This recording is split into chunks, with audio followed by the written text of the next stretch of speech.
اعوذ باللہ من الشیطان الرجیم بسم اللہ الرحمن الرحیم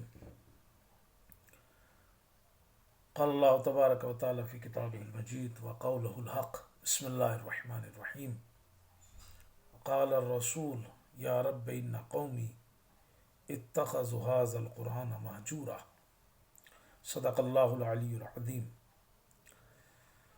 آپ جانتے ہیں کہ کل بھی ہماری جو گفتگو تھی وہ اسی آئے کریمہ کے ذیل میں تھی کہ جس میں رسول اکرم نے اللہ سے ایک شکایت کی ہے کہ پروردگار میری اس قوم نے قرآن سے دوری اختیار کر لی ہے، قرآن کو چھوڑ دیا ہے۔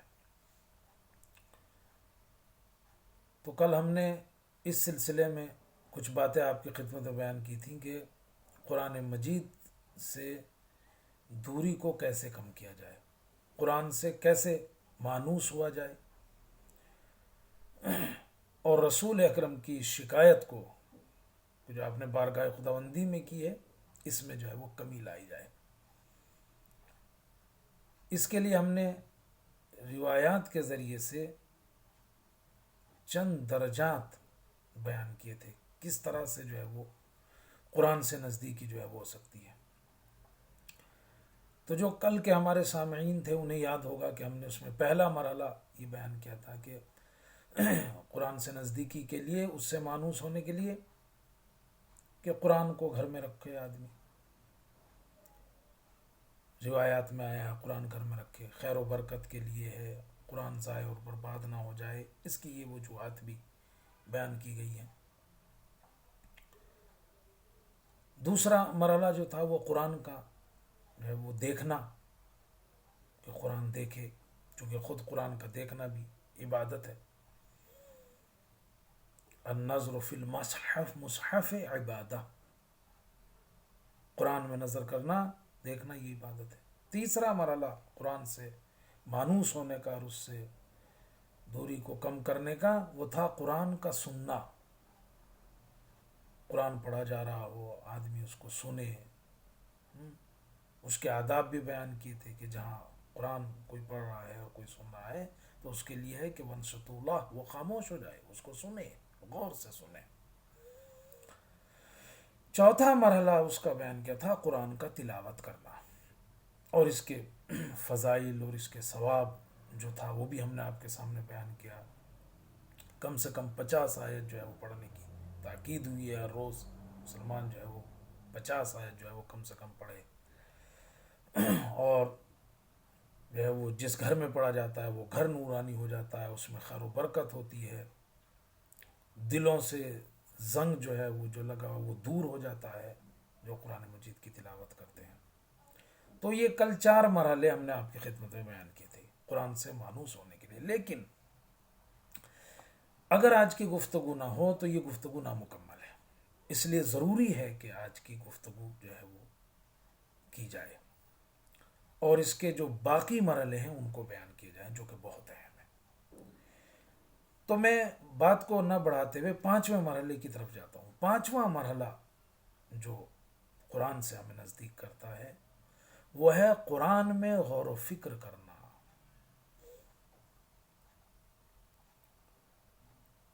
تلاوت کرنا اپنی جگہ بہت اہم ہے، لیکن 5واں مرحلہ جو ہے وہ یہ ہے کہ جو آدمی پڑھ رہا ہے اس میں غور و فکر کرے۔ اس کے لیے قرآن میں لفظ تدبر آیا ہے، تدبر کرنا۔ تدبر کا مطلب کیا ہوتا ہے؟ یعنی کہ آدمی دیکھے کہ جو پڑھ رہا ہے اس کا مطلب کیا ہے، اس کا پیغام کیا ہے، کیا میسج اس سے جو ہے وہ باہر آ رہا ہے۔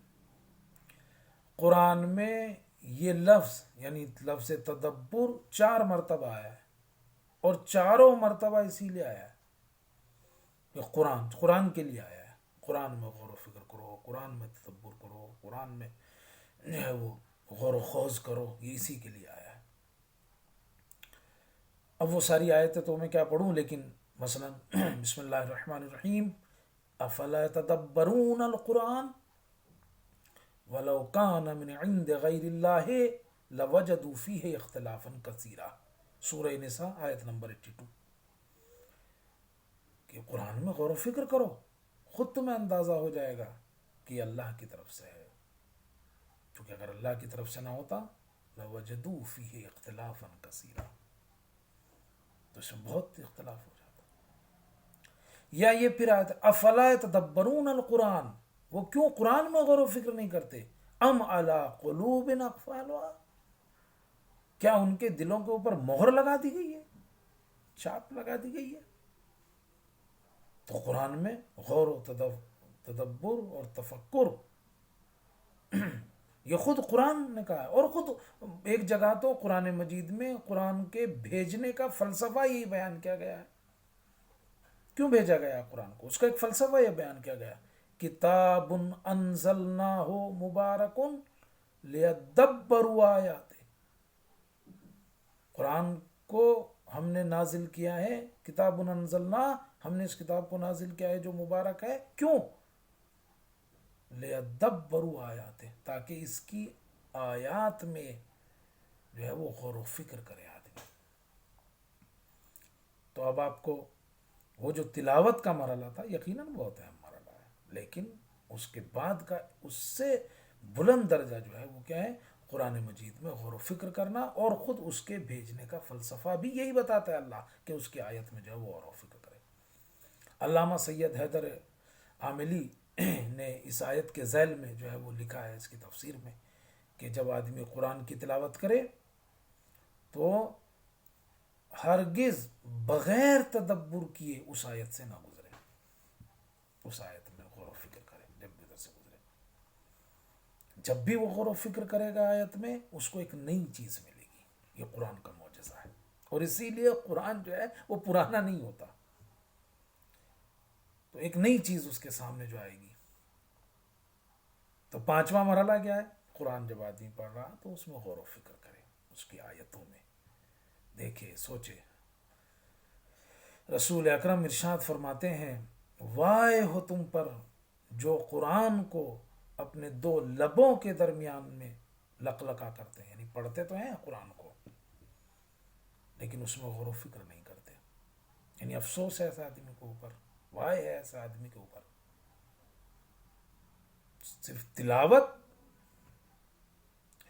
یا امام علی علیہ السلام نے ارشاد فرمایا، الا لا خیر فی قراءۃ لیس فیہا تدبر، اس قراءت کا کوئی فائدہ نہیں ہے، لیس فیہا تدبر، جس میں تدبر نہ ہو، جس میں غور و فکر نہ ہو، سوچ بچار نہ ہو۔ اب آپ کو کیسا لگ رہا ہے؟ ایک اور حدیث پڑھوں، چھٹے امام نے ارشاد فرمایا، یہ تو اور شیعوں کے لیے تو بہت ضروری ہے غور و فکر و تدبر، اس لیے اس حدیث کو پڑھ رہا ہوں۔ یا مفضل، اے مفضل، اگر ہمارے شیعہ قرآن میں تدبر کریں، لما شکو فی فضلنا، وہ کبھی بھی ہمارے فضل میں شک نہیں کر سکتے۔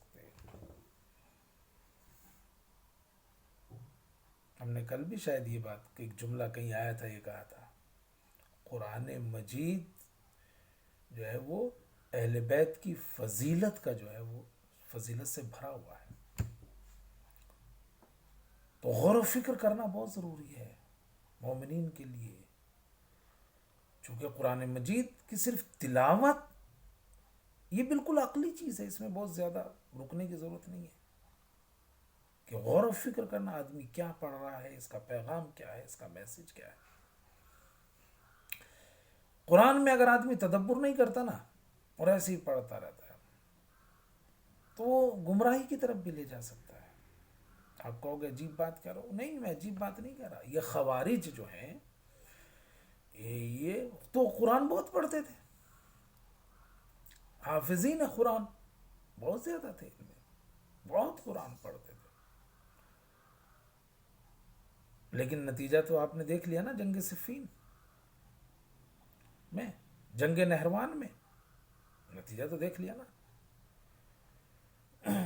ابو سعید خدری سے ایک صحابی رسول تھے، یہ ان سے ایک روایت ہے، وہ میرے یاد آ گئی ہے، میں بیان کروں کہ ایک دن وہ کہتے ہیں کہ ایک دن خلیفہ اول ابو بکر جو ہیں وہ رسول اکرم کے پاس آئے اور کہا، یا رسول اللہ، میں نے جنگل میں خوبصورت آدمی کو نماز پڑھتے ہوئے دیکھا، بڑے خضوع و خشوع سے نماز پڑھ رہا تھا،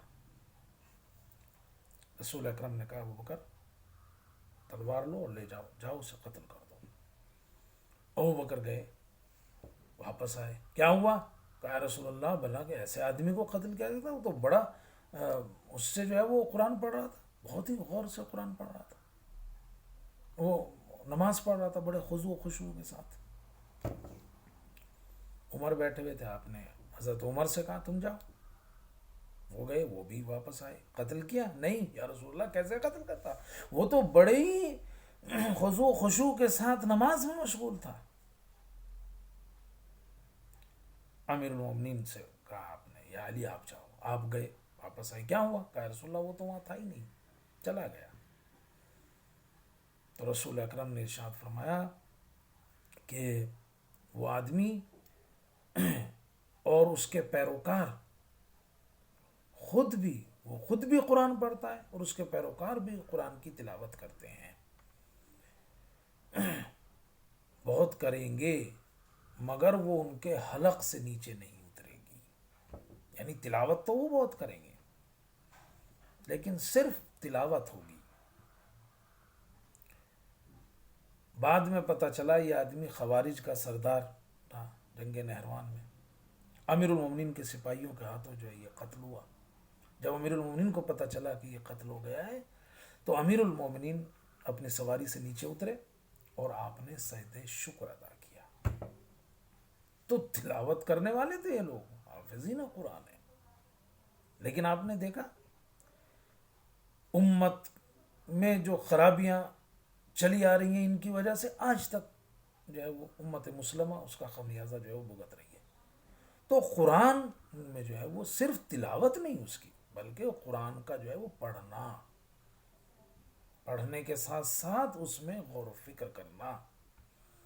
اب یہاں کبھی کبھی لوگ ایک سوال جو ہے وہ ذہن میں آ سکتا ہے لوگوں کے، وہ یہ کہ کیسے ہم جو ہے وہ کریں، کچھ کہ قرآن میں غور و فکر بھی کریں تلاوت کے ساتھ ساتھ۔ تو دو تین باتیں اس کے لیے عرض کروں کہ جب بھی آپ قرآن مجید کی تلاوت کر رہے ہوں تو ٹرانسلیٹ والا جو قرآن ہے نا، جو ترجمہ ہوا والا قرآن ہے، اسے سامنے رکھیں، اس کے ذریعے تلاوت کریں، اس کے ساتھ تلاوت کریں، اس قرآن سے جو ہے وہ تلاوت کریں، چونکہ بہرحال وہ سامنے ہی اس میں ٹرانسلیٹ بھی ہے، ترجمہ بھی ہے، تو آپ کم سے کم اتنا دھیان تو رکھو گے، دیکھو گے اس کو۔ دوسرے، پہلے آیت پڑھیں بعد میں ترجمہ پڑھیں، یا پہلے ترجمہ پڑھیں بعد میں آیت پڑھیں۔ جیسے ہی آیت پڑھ لی آپ نے پھر اس کا ترجمہ دیکھ لیجئے، یا پہلے ترجمہ پڑھ لیجئے پھر آیت پڑھ لیجئے، تو اندازہ ہو جائے گا کہ اس میں کیا کہا جا رہا ہے۔ آرام سے تلاوت کریں، سکون سے، تاکہ وہ مطلب وہ بات جو ہے وہ آپ کے ذہن نشین ہو جائے۔ ایک اہم بات جو اور علماء نے کہی وہ یہ ہے کہ قرآن میں تدبر کرنے کے لیے ضروری ہے کہ آدمی گناہوں سے دوری کرے، اور اس کے لیے وہ قرآن مجید کی ہی آیت پیش کرتے ہیں، چونکہ جب آدمی گناہ کرتا ہے تو دلوں کے اوپر مہر لگ جاتی ہے، کچھ سمجھ میں نہیں آتا، اور جب دلوں کے اوپر مہر لگ جاتی ہے تو آدمی قرآن میں تدبر نہیں کر سکتا۔ افلا یتدبرون القرآن ام علی قلوب اقفالها، کیوں نہیں کرتے تدبر؟ کیا دلوں کے اوپر مہر لگ گئی ہے؟ تو ترجمے والا قرآن ہو اس سے پڑھیں، پہلے آیت پڑھ لیں بعد میں ترجمہ کریں، یہ ترجمہ پڑھیں، یا پہلے ترجمہ پڑھ لیں بعد میں جو ہے وہ آیت جو ہے وہ پڑھیں، تاکہ سمجھ میں آئے کیا ہے، گناہوں سے جو ہے وہ دوری کریں، جانیں ایک آیت کا دوسری آیت سے جو ہے وہ کیا ربط ہے، کیسے ایک دوسرے سے یہ ملتی آیت ہے، اس کی شان نزول کیا ہے، اس کو دیکھیں۔ اس میں اگر کوئی تاریخی اور ہسٹری کا مسئلہ آیا ہے اس پہ دھیان دے کہ آخر کیا تھا، کیا ہے۔ تو یہ پانچواں مرحلہ ہے قرآن مجید سے نزدیک ہونے کا، وہ کیا ہے کہ آدمی قرآن مجید میں جب اس کی تلاوت کر رہا ہے غور و فکر کرے۔ لیکن اس سے بھی ایک اہم مرحلہ ہے یقیناً، وہ چھٹا مرحلہ ہے، اس سے بھی اہم جو ہے وہ مسئلہ ہے، غور و فکر کرنے سے بھی زیادہ اہم ہے، اور وہ کیا ہے؟ اصل میں یہی بحث ہے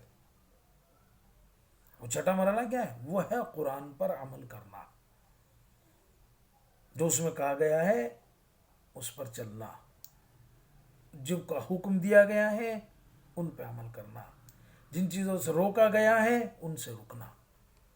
یہ آخری مرحلہ سب سے اہم مسئلہ ہے. ایک آدمی قرآن گھر میں رکھے ہے، قرآن دیکھتا بھی ہے، قرآن چومتا بھی ہے، قرآن سنتا بھی ہے، قرآن کی تلاوت بھی کرتا ہے، غور و فکر بھی کرتا ہے، ہر آیت کے بارے میں جانتا ہے. آ جائیے یہاں تک، ہر آیت کے بارے میں جانتا ہے، کب نازل ہوئی، کس کے بارے میں نازل ہوئی، شان نزول کیا ہے، اس کے پیچھے ہسٹری، تاریخ کا مسئلہ جو ہے وہ کیا ہے. لیکن اگر عمل نہ کرے تو پھر کیا؟ آپ سمجھ رہے ہیں نا میں کیا کہہ رہا ہوں. اور یہ جو رسول اکرم کی شکایت ہے نا، یا رب ان قومی اتخذوا هذا القرآن مہجورا، قرآن سے دور ہو گئے، چھوڑ دیا ہے، یہ اسی کی طرف اشارہ ہے میں سمجھتا ہوں. چونکہ قرآن پر عمل جو ہے وہ اصل ہے. وہ ٹھیک ہے، تلاوت کا ثواب ملے گا، دیکھنے کا ثواب ملے گا، سننے کا ثواب ملے گا، چومنے کا ثواب ملے گا، رکھنے کا گھروں میں ثواب ملے گا، خیر و برکت ہوگی، سب کچھ. لیکن قرآن اس لیے تو نہیں آیا نا. قرآن صرف تلاوت کی کتاب نہیں ہے، قرآن جو ہے وہ کتاب ہدایت ہے.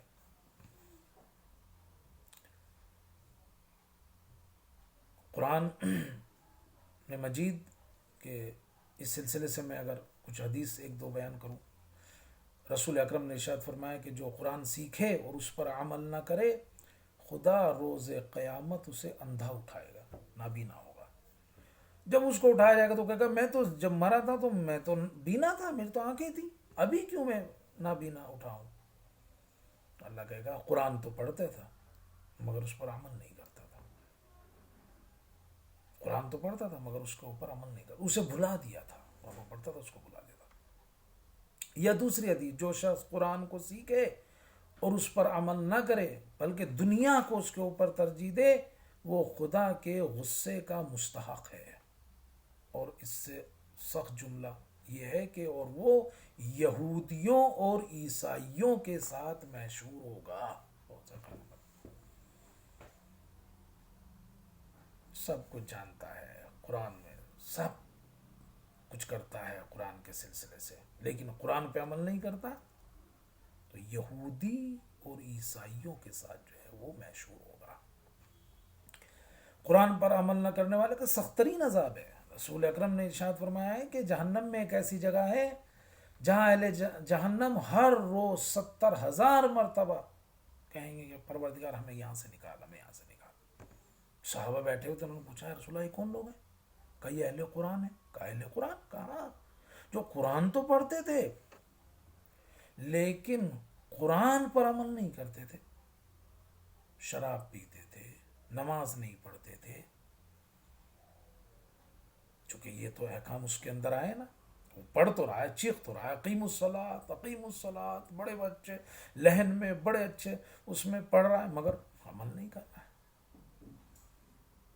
کہہ تو رہا ہے کہ قرآن نے کہا انما الخمر والمیسر والانصاب والازلام رجس من عمل الشیطان، لیکن جوا بھی کھیل رہا ہے، شراب بھی پی رہا ہے. تو فائدہ کیا ہوا؟ قرآن کو اتنے اچھے انداز میں پڑھتا رہا مگر فائدہ کیا ہوا؟ بس میں بات کو ختم کرتا ہوں. بہت اہم ترین مرحلہ جو ہے وہ یہ ہے، قرآن مجید کے اوپر جو ہے وہ عمل کرنا، اس لیے کہ یہ کتاب ہدایت ہے، یہ صرف کتاب تلاوت نہیں ہے. اور ماہ مبارک رمضان جو ہے وہ ہمارے لیے بہترین نمونہ ہے اور بہترین موقع ہے، فرصت ہے کہ ہم جو ہے اس وقت سے فائدہ اٹھائیں، قرآن مجید میں غور و فکر کریں، تلاوت کریں، لیکن اس کے ساتھ ساتھ جو اس میں کہا گیا ہے اس کے اوپر بھی جو ہے وہ عمل کریں. خداوند عالم ہمارے توفیقات میں جو ہے وہ اضافہ فرمائے. والسلام علیکم ورحمۃ اللہ.